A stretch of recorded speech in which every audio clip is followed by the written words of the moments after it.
Hello guys, welcome to Co Academy. Guys, in this video we'll be talking about the difference between bookkeeping and accounting.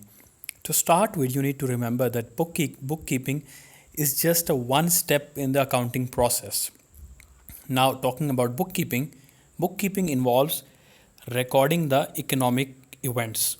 Now, remember that in the bookkeeping process, and of course in accounting, only those events are recorded which have an economic significance on the business.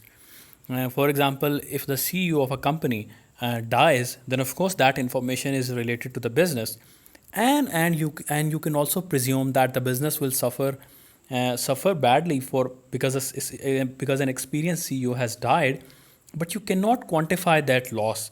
So it's not an economic event, even though it's a very significant event in respect of a business, but you cannot quantify it, so you will not record it. So bookkeeping identifies all the events which can be measured in monetary terms, that is they have an economic bearing, and then it will record it. Now after bookkeeping, the accounting process goes on. Bookkeeping ends here. So with accounting, as you can see the arrow, that accounting involves identifying the economic events. That is, once again, the first step of accounting was bookkeeping, and what bookkeeping does is that it identifies economic events. It records only those events then which have an economic significance. For example, if the CEO died, then that is not an economic event. But if the CEO got a bonus, then that is an expense for the business. It's an economic event, so that will be recorded.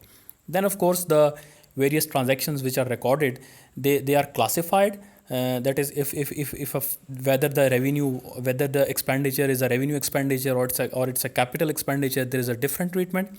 Then they are classified, and then they are summarized in the form of trial balance, and then they are communicated in the form of financial statements, that is income statement and balance sheet. Income statements of course provides a picture about the results of the business, and balance sheet provides the picture about the current financial position of the business. Statement of cash flows communicates whether the business has sufficient cash to finance its day-to-day operations. So these events, they are recorded, they are classified and summarized, and then they are communicated to the users of accounting information. Now, users of accounting information can be internal users as well as external users.